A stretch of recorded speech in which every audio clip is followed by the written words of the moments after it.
vous invite à ouvrir la parole de Dieu dans le livre des Juges, Juges chapitre 19. On peut se demander si le Seigneur Jésus-Christ est sur le trône, pourquoi les événements dans le livre des Juges chapitre 19 peuvent arriver. Je ne sais pas si vous avez eu l'occasion de lire ce chapitre avant ce matin, mais c'est un chapitre qui est terrible. Mais comme nous allons le voir, c'est une application ou une confirmation de ce que Paul dit dans sa lettre aux Romains, dans les premiers chapitres, où l'homme refuse les choses de Dieu, il refuse Dieu, il préfère le mensonge à la vérité, il retient la vérité captive. Et l'apôtre Paul donne ensuite les conséquences avec cette expression « c'est pourquoi Dieu les a livrés ». Et à 3 reprises, il utilise cette expression pour montrer que le jugement de Dieu vient sur la désobéissance de l'être humain. Et c'est ce que nous allons voir dans ce chapitre 19 du livre des Juges. Juges 19, et nous allons lire le chapitre en entier. Commençons donc au verset 1. Et voici la parole de Dieu. Dans ce temps où il n'y avait point de roi en Israël, un Lévite qui séjournait à l'extrémité de la montagne d'Éphraïm prit pour concubine une femme de Bethléem, de Juda. Sa concubine lui fut infidèle, et elle le quitta pour aller dans la maison de son père à Bethléem de Juda, où elle resta l'espace de 4 mois. Son mari se leva et alla vers elle pour parler à son cœur et la ramener. Il avait avec lui son serviteur et 2 ânes. Elle le fit entrer dans la maison de son père, et quand le père de la jeune fille le vit, il le reçut avec joie. Son beau-père, le père de la jeune femme, le retint 3 jours chez lui. Ils mangèrent et burent, et ils passèrent la nuit. Verset 5. Le 4e jour, ils se levèrent de bon matin, et le Lévite se disposait à partir. Mais le père de la jeune femme dit à son gendre, « Prends un morceau de pain pour fortifier ton cœur. Vous partirez ensuite. » Ils s'assirent et ils mangèrent et burent eux 2 ensemble. Puis le père de la jeune femme dit au mari, « Décide-toi donc à passer la nuit, et que ton cœur se réjouisse. » Le mari se levait pour s'en aller, mais sur les instances de son beau-père, il passa encore la nuit. Verset 8.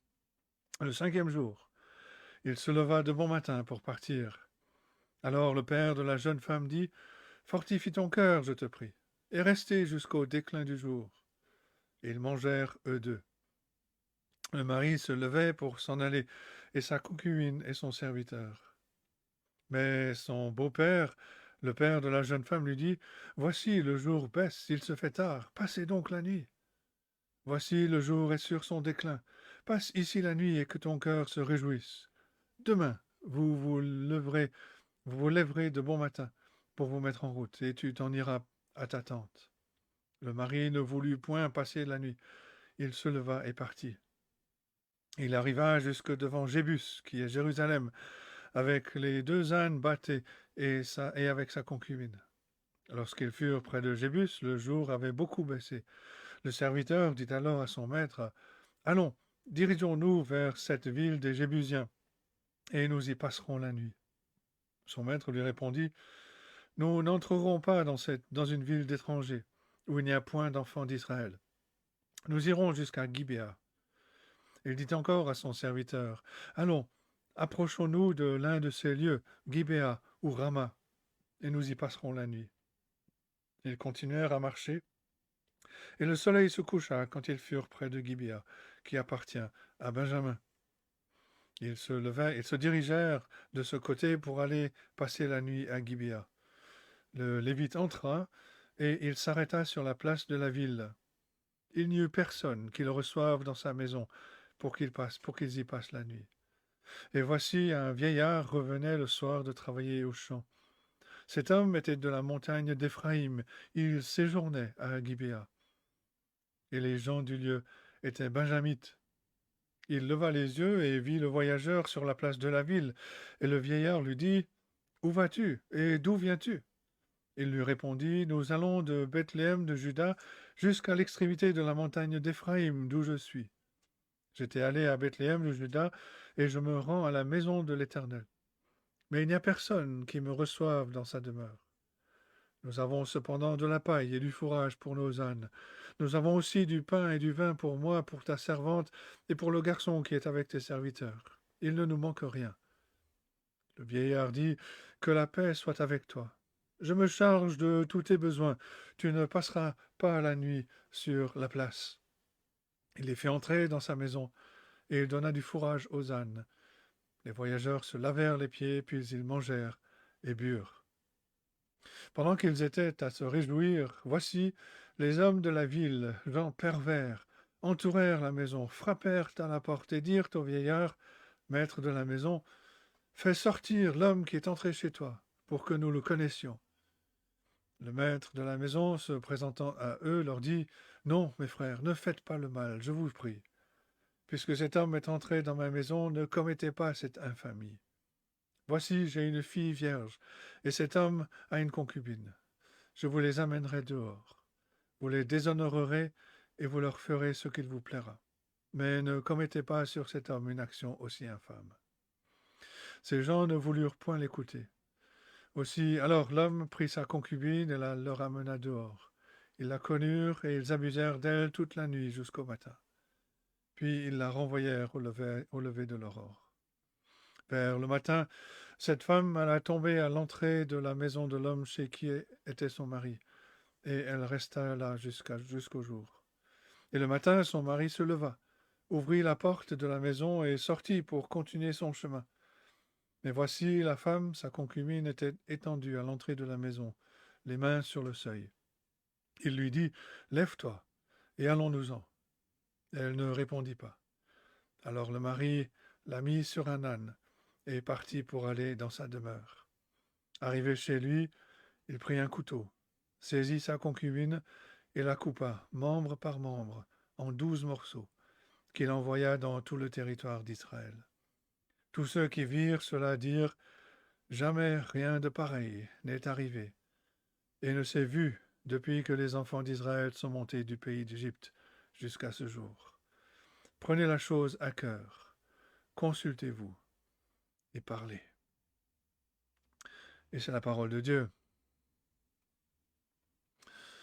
On pourrait presque s'attendre à ce que une histoire de l'idolâtrie du peuple d'Israël soit suivie d'une histoire de péché pervers parmi le peuple d'Israël. Personne ne rejette Dieu sans sombrer dans le péché.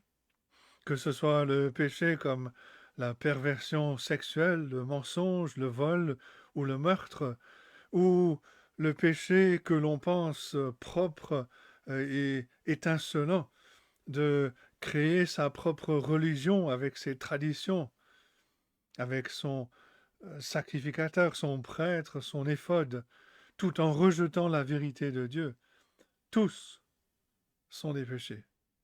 Les deux extrêmes sont le résultat de l'idolâtrie. Et l'idolâtrie, comme nous l'avons déjà entendu ce matin, c'est remplacer Dieu avec son propre Dieu, petit d, ce qui revient généralement à la question de se mettre en avant. Le refrain qui caractérise cette période, nous avons déjà vu ce matin, c'est que les gens faisaient ce qui était juste à leurs yeux, ce qui leur semblait bon. Et ce qu'ils considéraient juste était très en conflit avec le caractère de Dieu, le caractère que Dieu a révélé dans sa loi. Le Dieu que Moïse avait révélé, avait enseigné, n'était même pas sur le radar du peuple pendant une grande partie de cette période des juges. Pourtant, le peuple avait besoin d'un roi. Comme le refrain le dit, il n'y avait pas de roi en ce jour-là, il n'y avait pas de roi en Israël. Chacun faisait ce qui lui semblait bon. Le peuple avait besoin d'un roi pour les encourager, pour les mettre au défi de bien faire. Après 400 ans d'inconstance, d'un cycle répété de péché, d'oppression, confession, de délivrance, puis de retour du péché, Dieu va finalement donner au peuple choisi le premier d'une multitude de rois. Mais la triste histoire, c'est que la plupart des rois d'Israël ont également fait ce qui était juste à leurs propres yeux, ce qui leur semblait bon. Et les rois eux-mêmes avaient besoin d'un roi plus grand qui les conduirait à faire le bien. Ils avaient eux aussi besoin du roi, du Seigneur Jésus-Christ. Et pendant 1500 ans, Dieu a préparé son peuple, le peuple qu'il avait choisi, à recevoir le roi Jésus-Christ. Et quand le roi est venu, que s'est-il arrivé? Qu'est-il arrivé? Le peuple a rejeté ce roi parce qu'ils ont insisté pour faire ce qui était juste à leurs propres yeux, pour faire ce qui leur semblait bon. Et l'histoire n'a pas changé pour nous. Nous devons embrasser le Seigneur Jésus-Christ comme notre roi. Ou alors nous sombrons dans un abîme semblable à ce qui est décrit dans cette histoire très peu recommandable.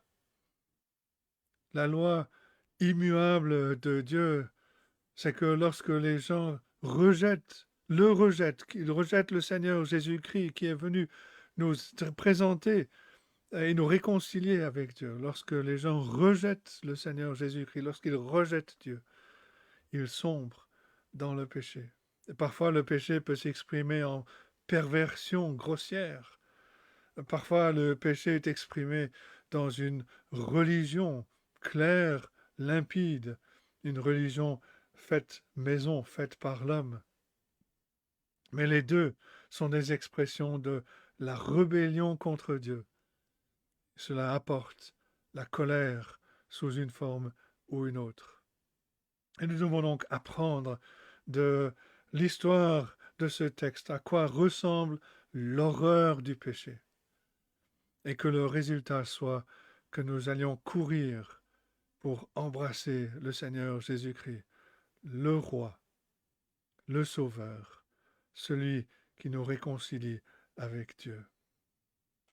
Premier grand point, une tragédie innommable. Et nous l'avons dans les 26 premiers versets de ce chapitre. La communion ou la fraternité n'est pas une indication de droiture ou de justice.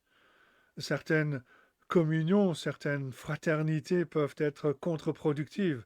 C'est pour ça que la parole de Dieu nous rappelle que la lumière et les ténèbres ne peuvent pas avoir de communion. Dans l'histoire qui est devant nous, un Lévite est allé chercher sa concubine et a fini par avoir trop de communion, trop de fraternité. Le texte commence, verset 1. Dans ce temps où il n'y avait point de roi en Israël, un Lévite qui séjournait à l'extrémité de la montagne d'Éphraïm prit pour concubine une femme de Bethléem de Juda. Je vais juste mettre une carte. Voilà. Donc, Éphraïm en orange. Et donc, il a pris pour femme pour concubine une femme de Bethléem. Le fait qu'il n'y avait pas de roi en Israël, encore une fois, c'est très significatif. C'est l'une de ces deux expressions que l'on a déjà citées, qui donnent le ton général de la culture à l'époque des juges. Chacun faisait ce qui lui semblait bon. Il n'y avait point de roi en Israël. Et par la répétition de ces phrases, l'auteur prépare notre pensée à accepter le roi que Dieu a permis au peuple de choisir. Le roi Saül, le premier roi choisi, semblait impressionnant comme un roi devait l'être aux yeux des gens. Mais Est-ce qu'il allait empêcher le peuple de faire ce qui est juste à ses propres yeux, ce qui lui semblait bon? Ou est-ce que lui-même allait faire ce qui est juste à ses propres yeux, comme le font presque toujours les rois aujourd'hui, les rois de ce monde? Encore une fois, on voit le cas d'un lévite qui ne vivait pas dans une ville lévitique, comme ce fut le cas du lévite que Mika avait embauché pour être son prêtre. Ici, nous lisons qu'un certain lévite vivait temporairement dans les bois, dans les collines d'Éphraïm. Il se trouvait au nord de Jérusalem, euh,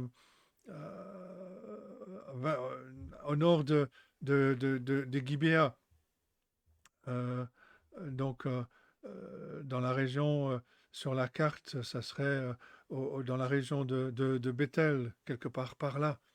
Euh, mais aucune des quatre villes lévitiques situées dans la région d'Éphraïm, cette zone orange sur la carte, aucune de ces quatre villes lévitiques qui étaient attribuées à la tribu d'Éphraïm n'était dans ou près de la région reculée des collines d'Éphraïm. Et selon la loi de Dieu, les Lévites devaient vivre soit dans les villes lévitiques, ou alors servir le Seigneur là où se trouvait l'arche de l'Alliance, et qui à cette époque se trouvait à Silo, qui était sur la partie attribuée à Éphraïm, mais qui n'était pas dans les régions des collines. Les Lévites étaient aussi censés être soutenus par les dîmes du peuple, afin qu'ils se consacrent à servir le Seigneur. Nous lisons cela en Nombre 18, par exemple. Et par conséquent, nous pourrions décider que ce Lévite demeurant dans la montagne d'Éphraïm était comme un prédicateur moderne qui se trouve en dehors de la volonté de Dieu. Et c'est quelque chose de commun dans des cultures qui ont abandonné la parole de Dieu, qui méprisent la vérité de Dieu. Et le texte nous dit que ce Lévite avait une concubine. Le fait qu'un serviteur de l'Éternel, qui était censé être occupé à servir le peuple de Dieu, le fait qu'il ait une concubine ne faisait qu'empirer les choses.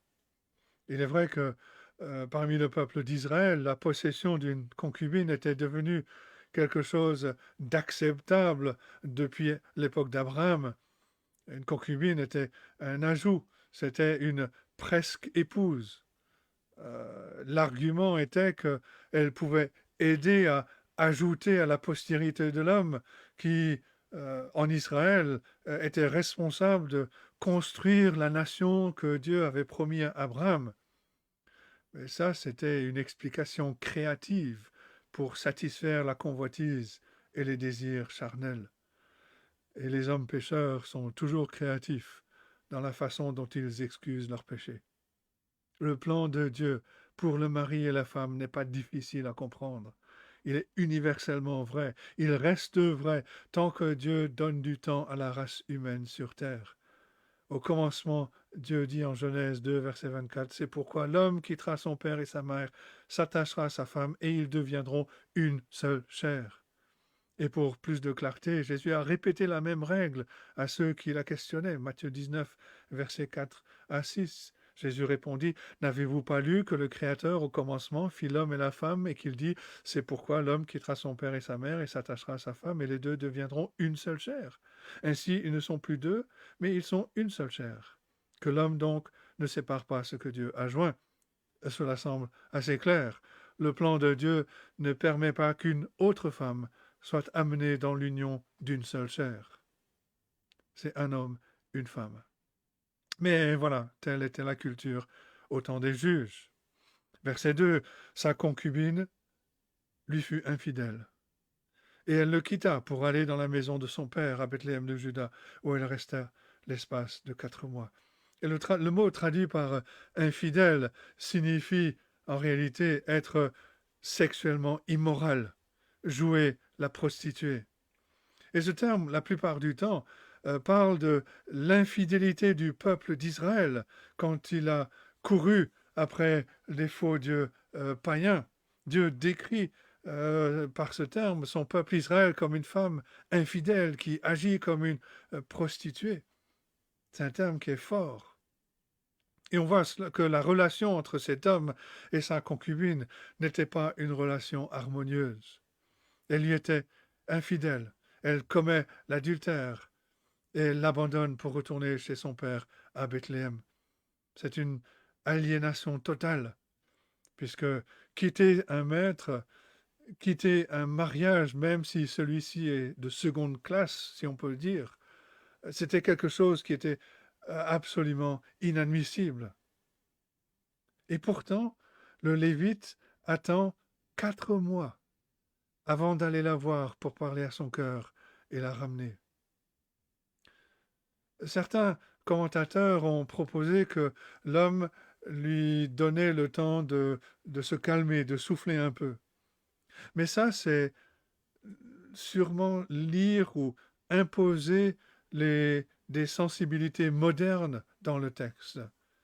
De toute évidence, le Lévite n'est pas trop préoccupé par le retour de sa concubine, même si, au bout d'un certain temps, il a fini par aller la chercher, parce qu'il voulait soit obtenir une faveur sexuelle, soit retrouver son statut de maître, de propriétaire d'une concubine.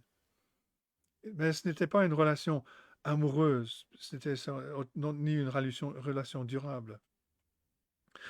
Et le père de la concubine reçut le Lévite avec joie, et il le retint 3 jours, et finalement il va le persuader de rester 5 jours. La culture du Proche-Orient antique exigeait que l'on montre l'hospitalité, de sorte que, dans un sens, le traitement du Lévite par le père est une chose à laquelle on peut s'attendre. C'était quelque chose de normal à cette époque. Mais pourtant, ces versets vont décrire le Père comme étant trop exigeant, presque désespéré, insistant. Pourquoi? Parce que les peines pour l'adultère, pour l'abandon d'un maître, d'un propriétaire, étaient sévères. C'était la mort de la personne. Et c'était la honte pour la famille. Et le père de la concubine semble veiller à ce que le Lévite ne porte pas plainte. Et il est profondément soulagé d'apprendre que le Lévite était simplement venu pour la ramener chez lui. Le fait intéressant dans le texte, c'est que rien n'est dit. Rien ne dit que la femme a été persuadée.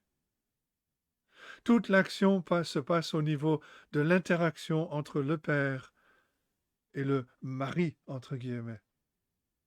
On ne nous dit jamais que la femme a écouté le Lévite ou qu'elle a accepté de revenir. Tout indique que le père l'a rendue au Lévite, sans qu'elle ait de choix ni de décision. Le père et le mari traitent cette femme comme un objet. L'un veut éviter la honte sur sa famille. L'autre veut simplement retrouver sa concubine. Aucun des deux ne se soucie de la femme elle-même. Il est à noter aussi, contrairement à toutes les autres sections dans le livre des juges, c'est que ici aucun caractère n'est nommé. Et cet anonymat est censé suggérer que ces hommes, ces femmes représentent tout leur type en Israël. C'est comme si l'auteur nous disait, voici comment les Lévites vivaient. Voici comment les pères pensaient. Voici comment les femmes étaient traitées. C'est une image sombre et elle va devenir plus sombre encore. Après 5 jours, dans l'après-midi, verset 9, le mari se levait pour s'en aller avec sa concubine et son serviteur. Malgré les efforts du père de la concubine pour les garder encore un peu avec lui, ils sont partis vers Jébus, une ville qui aurait dû être benjamite, Mais parce que la tribu a manqué d'obéir totalement à Dieu, cette ville restait encore aux Cananéens. Plus tard, elle allait devenir Jérusalem. Et parce que le jour était presque tombé quand ils arrivent à Jébus, le serviteur du Lévite suggère de s'arrêter là, mais le Lévite ne veut pas. Verset 12. Nous n'entrerons pas dans une ville d'étrangers où il n'y a point d'enfants d'Israël. Malgré la cananisation d'Israël, le fait qu'Israël ressemble de plus en plus à Canaan, malgré la cananisation d'Israël, il est clair que le Lévite n'est pas sûr que, en tant qu'Israélites, ils seront en sécurité dans Jébus. Les Jébusiens ne faisaient pas partie du peuple choisi par Dieu. Leur culture, leur morale était différente. Qui sait ce qu'ils seraient capables de faire à un groupe d'Israélites? Les Lévites décident donc de s'approcher de Gibéa ou de Rama, des villes qui appartenaient à la tribu de Benjamin. Donc, d'après lui, des endroits plus sûrs, puisqu'ils appartiennent à des gens comme lui. Lorsque le soleil se couche, ils arrivent à Gibéa, qui appartient à Benjamin. Et ils vont y rester pour la nuit. Gibéa, c'est sur la carte juste au nord de la flèche qui est verte, au nord de Bethléem et de Jérusalem. Gibéa, c'est aussi de là qu'est originaire Saül, plus tard. Et tout de suite, quand ils arrivent à Gibéa, on voit que tout ne va pas bien. Ils ne trouvent personne pour leur parler ou les accueillir. L'hospitalité du père de la concubine est remarquable par son absence ici. Il y a seulement un vieux Éphraïmite, c'est même pas un Benjamite, c'est quelqu'un d'Éphraïm qui leur parle. Il entend qui ils sont, d'où ils viennent et où ils vont. Il va les accueillir dans sa maison, versets 16 à 21. Et le verset 20 indique qu'il y a quelque chose de plus dangereux dans cette ville que simplement de l'indifférence. Le vieux Éphraïmite est en train de dire aux Lévites, quoi que tu fasses, ne passe pas la nuit sur la place, ne passe pas la nuit dehors. Mais qu'est-ce qui se passe? C'est pourtant pas un lieu isolé dans le désert. C'est pourtant pas une ville cananéenne. C'est Israël, c'est le pays que Dieu a donné au peuple qu'il avait choisi. Qu'est-ce qui pouvait être dangereux sur la place? Le vieil homme n'est pas de Gibéa. Il vient des collines d'Éphraïm, de la même région d'où venait le Lévite. Soit dit en passant, ces deux hommes étaient d'une région très proche de la maison de Mika, rappelez-vous, qui avait établi sa propre religion, acheté un prédicateur seulement pour le perdre aux mains des Danites qui sont passés par là en chemin vers le nord. Et apparemment, ce vieil homme savait comment étaient les gens de Gibéa, et il n'osait pas laisser ce Lévite rester dans la rue. Et le verset 22 nous montre pourquoi. Les hommes de la ville, gens pervers, entourèrent la maison, frappèrent à la porte et dirent au vieillard, maître de la maison, « Fais sortir l'homme qui est entré chez toi, pour que nous le connaissions. » Et le verbe connaître, c'est dans le sens de Genèse 4, verset 1. Adam connut Ève, sa femme, et elle enfanta. Il voulait avoir des rapports sexuels avec le Lévite. L'expression les gens pervers décrit des hommes qui sont dans une frénésie d'abuser sexuellement un homme qui visitait leur ville. Ce mot signifie des gens mauvais, des bons à rien, qui étaient déterminés à détruire. Et c'est une description appropriée des hommes qui ont agi plus comme des animaux que des êtres humains. Et il ne faisait pas que sonner à la porte ou frapper à la porte. L'expression frapper à la porte ici au verset 22 signifie en fait qu'il se jetait contre la porte, dans le but d'enfoncer la porte. Une mentalité de foule est l'expression d'une société qui dégénère dans le péché. Et le père et le mari ont fait une réponse répugnante. permettre à ces bêtes d'abuser l'invité du père, c'était quelque chose au-delà de toute considération. Verset 23. Le maître de la maison, se présentant à eux, leur dit: non, mes frères, ne faites pas le mal, je vous prie. Puisque cet homme est entré dans ma maison, ne commettez pas cette infamie. Mais l'homme se sentait obligé de tenir sa promesse faite au verset 20. Je me charge de tous tes besoins. Il était également obligé par l'étiquette sociale, par les attentes. Il comprenait à juste titre que ces hommes étaient coupables de méchanceté, de vil désir. Mais alors, comment expliquer son offre à ces bêtes païennes, ces sauvages? Est-ce que c'était plus vertueux pour lui d'offrir une fille vierge et une concubine infidèle? Verset 24. Voici, j'ai une fille vierge et cet homme a une concubine, je vous les amènerai dehors. Vous les déshonorerez et vous leur ferez ce qu'il vous plaira, mais ne commettez pas sur cet homme une action aussi infâme. Comment expliquer une telle perversité? Quand le péché imprègne une culture, les gens deviennent très incohérents. Comment est-ce que ça peut être méchant et infâme pour ces brutes d'abuser sexuellement de l'homme, et ce n'est pas méchant et infâme d'abuser sexuellement de la jeune fille vierge et de la concubine? Comment? Les deux ne donnent pas beaucoup de pensée aux conséquences de leur réponse. Le Lévite a saisi sa concubine et l'a sortie dans la foule. Verset 25. Ces gens ne voulurent pas l'écouter alors, et l'homme prit sa concubine et la leur amena dehors. À quoi pensait-il? Est-ce qu'il a agi par peur, sans réfléchir? Ou est-ce qu'il a plutôt agi en révélant son manque de préoccupation et d'amour pour cette femme? Pourquoi n'offre-t-il pas le serviteur du Lévite? Le jeune homme, après tout, c'est un homme qui est exigé par le gang. Parce que l'Éphraïmite, comme le Lévite, comme le père de la concubine, voit les femmes comme des biens moins précieux, plus sacrifiables qu'un homme. C'est de cette façon que les cultures environnantes considéraient les femmes. Tragiquement, la concubine n'aurait pas été plus en sécurité dans la ville de Jébus.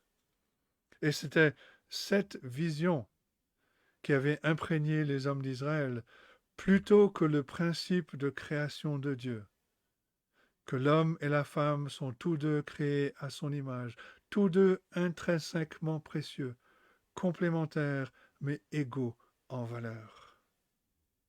Et au lieu d'être influencés par la révélation, le principe de la création de Dieu, ils étaient imprégnés par la vision du monde.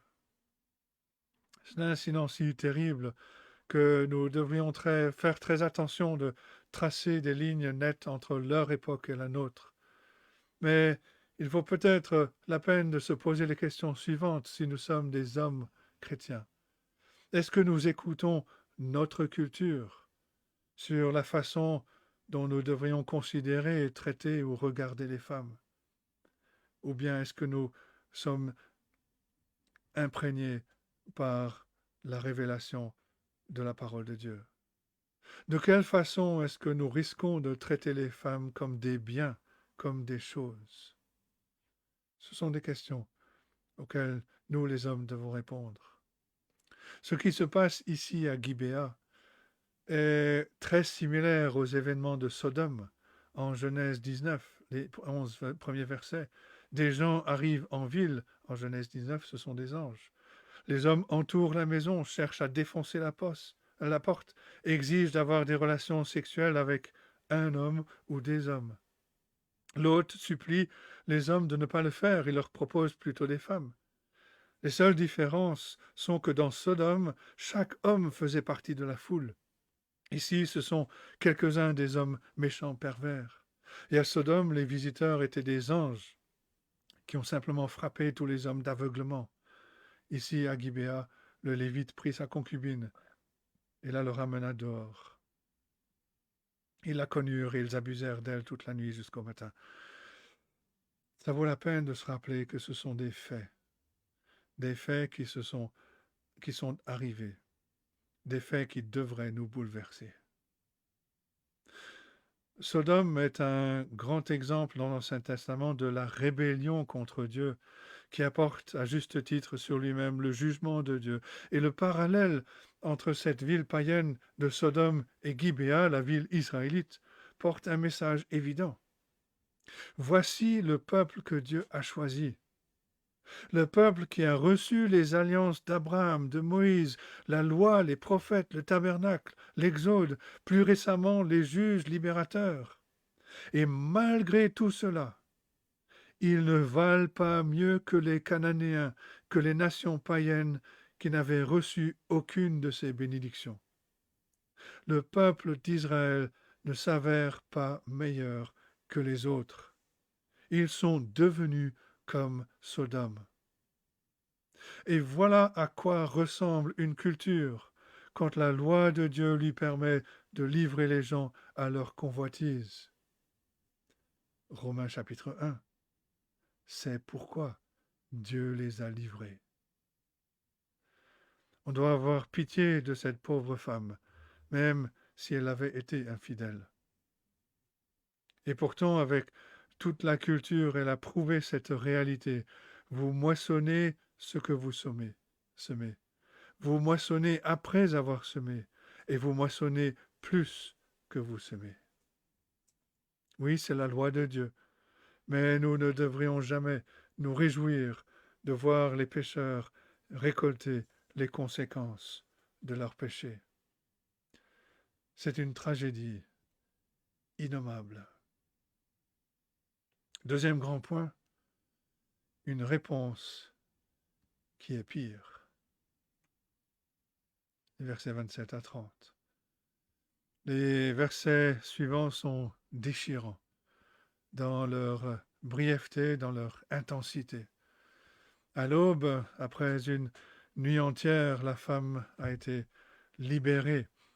Verset 25. Elle retourne à la maison, verset 26, et elle a tombé à l'entrée de la maison de l'homme chez qui était son mari, et elle resta là jusqu'au jour. Et le Lévite la trouve, verset 27, étendue à l'entrée de la maison, les mains sur le seuil. Quand il lui parle, verset 28, elle ne répond pas. Le récit clairsemé du narrateur attire nos cœurs vers elle parce que, comme le dit un commentateur, si jamais un être humain a enduré une nuit d'horreur totale, c'était elle. Cette nuit a dû être pour elle aussi sombre que la fosse elle-même. Mais le narrateur nous donne beaucoup plus de détails sur le Lévite. Après avoir amené sa concubine dehors, verset 25, c'est presque incroyable, le Lévite s'est couché pour se lever le lendemain matin, verset 27. Et plutôt que d'essayer de la trouver, il fait des préparatifs pour poursuivre son chemin. Et quand il ouvre la porte qu'il la découvre à l'entrée, les mains sur le seuil, il lui a simplement dit, verset 28, « Lève-toi, allons-nous-en », comme quelqu'un qui parlerait à un animal. Et comme elle ne répondait pas, verset 28, alors le mari l'a pris sur un âne et partit pour aller dans sa demeure. Il a transporté ce qui semble être le cadavre de sa concubine. Et puis arrivé chez elle, il se mit à le découper. Verset 29, arrivé chez lui, il prit le couteau, saisit sa concubine, la coupa membre par membre en 12 morceaux, qu'il envoya dans tout le territoire d'Israël. Mais qu'est-ce que c'est que ça? On ne peut que conclure que par cet acte macabre, le Lévite essayait de souligner un point. Il a utilisé un moyen graphique pour alerter le peuple d'Israël sur le péché qui existait au sein de la nation. Mais personne qui a du bon sens ne recommanderait ce genre de réponse. Il est douteux que Dieu a ordonné ce genre de déclaration. Et cependant, il a montré comment les gens du peuple choisis par Dieu étaient devenus incroyablement méchants. C'est un rappel sinistre de l'argument de Paul que ceux qui sont nés israélites ne sont pas tous israélites. et que tous ceux qui sont nés en France ou dans un autre pays, qui prennent une décision religieuse, ne sont pas forcément des vrais disciples du Christ. Ce qui explique pourquoi des personnes qui se disent chrétiennes peuvent se montrer méchantes. Quand les chefs des diverses tribus ont reçu ce message macabre, ils se sont concertés, verset 30, ils ont tous convenu que la nation avait vécu quelque chose de nouveau. Tous ceux qui virent cela dirent, jamais rien de pareil n'est arrivé et ne s'est vu depuis que les enfants d'Israël sont montés du pays d'Égypte jusqu'à ce jour. Cet acte de méchanceté barbare est devenu un jalon dans l'histoire d'Israël. Bien des années plus tard, Osée, le prophète, a fait référence au jour de Gibéa. Il dit en Osée 9, verset 9, « Ils sont plongés dans la corruption comme au jour de Gibéa. L'Éternel se souviendra de leur iniquité. Il punira leur péché. » Osée 9, verset 9. Effectivement, ils ont raison, les anciens, les chefs. Jamais rien de pareil n'est arrivé et ne s'est vu en Israël. Mais ce ne sont pas seulement les attitudes et les actions des habitants de Gibéa, c'est aussi celles du Lévite qui sont répréhensibles. Toutes les actions sont répréhensibles. Le péché est de tous les côtés. Il est partout. Les gens ont convenu que quelqu'un devait faire quelque chose. Ils disent à la fin du verset 30, « Prenez la chose à cœur, consultez-vous et parlez. » Ils ont compris que cela ressemblait à Sodome, à Gomorrhe. Nul doute que tout le monde à cette époque connaissait l'histoire du jugement de Dieu. La grande question serait de savoir si Dieu déverserait sa colère sur Israël à cause du péché du Benjamite. Ce qui devrait nous amener à poser le même genre de questions concernant la méchanceté débridée de notre propre culture.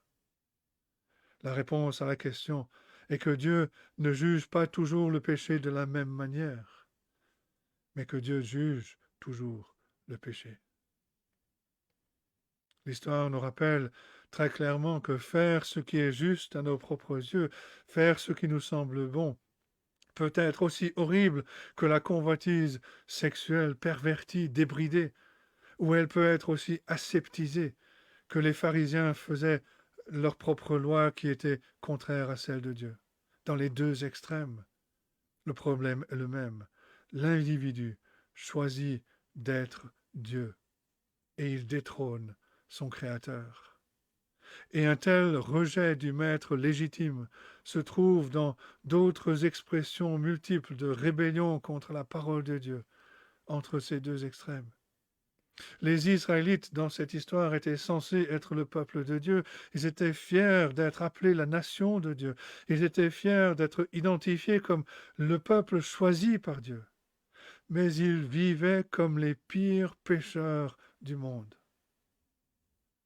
Et de même, beaucoup de personnes aujourd'hui aiment être appelées chrétiens, ce qui est censé signifier disciples de Christ. Ils prétendent être son peuple spécial à travers la nouvelle naissance. Mais ils trahissent leur loyauté en vivant non pas comme Christ, mais comme tous les autres pécheurs dans le monde. Cet épisode de l'histoire est la preuve des 2 premiers chapitres et demi de Romains, où l'apôtre Paul dit que le monde païen, manifestement débauché et impie, est perdu dans les péchés.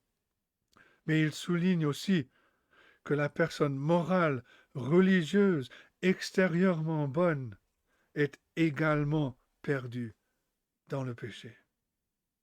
Parce que sous la surface, aucune ne se soucie de Dieu, ne se soucie des autres. Et l'apôtre Paul résume cela avec cette déclaration catégorique, Romains 3, les versets 10 et 12. Il n'y a point de juste, pas même un seul. Il n'en est aucun qui fasse le bien, pas même un seul. Personne dans cette histoire n'est juste. Et personne au monde n'est juste. Alors comment réagir? Comment devrions-nous réagir aux événements qui sont décrits dans ce chapitre 19 des Juges. On devrait pleurer. Voilà le peuple que Dieu avait choisi, le peuple qu'il avait fait sortir d'Égypte, le peuple à qui il avait donné cette terre de la promesse. Dans une certaine mesure, il nous montre nous-mêmes. Nous avons peut-être des secrets enfouis profondément qui ressemblent un petit peu à la conduite des habitants de Gibéa. Ou alors, nous n'avons peut-être pas commis de telles choses, mais comme le Lévite, nous n'avons pas réussi à les empêcher. Et nous les avons rendus possibles par l'inaction. Nous avons peut-être raconté à nous-mêmes et aux autres une meilleure histoire de nous-mêmes, de notre conduite, qui n'est pas tout à fait la vérité. Et comme le livre des Juges nous a maintes fois interpellés, nous nous serons tous permis inconsciemment ou non, ou consciemment, d'être façonnés et asservis par notre culture plutôt que par le Seigneur dont nous invoquons le nom, comme Israël le faisait. Juge 19 devrait nous émouvoir, devrait nous faire pleurer pour eux, mais aussi pour nous. Il n'y a point de juste. Il n'y a point de juste. Et trop souvent, nous vivons de cette façon comme s'il n'y avait pas de roi. Nous avons besoin d'un roi qui nous sauvera, qui nous dirigera, qui nous changera, et nous avons un tel roi en Jésus-Christ. Un roi, ce roi que Dieu nous a donné, qui nous sauve, qui nous dirige, qui nous change. Et nous ne pouvons qu'apprécier l'Évangile si nous comprenons d'abord que nous sommes plus méchants, plus désespérés que nous ne l'avons jamais imaginé. Alors que Dieu nous ouvre les yeux pour voir la nature horrible de notre péché, que nous ne sommes pas meilleurs que les autres, que nous sommes pécheurs comme les autres, que nous sommes sous la condamnation de Dieu comme les autres, et qu'il nous accorde la grâce d'aller vers ce roi qui nous a donné, le Seigneur Jésus-Christ, pour qu'il nous sauve, qu'il nous dirige et qu'il nous transforme. Parce que sans roi, nous faisons ce qui nous semble bon. Nous faisons ce qui paraît juste à nos propres yeux. Que Dieu nous aide à méditer sur ces choses et qu'il parle à nos cœurs et qu'il bénisse sa parole à nos cœurs ce matin. Amen.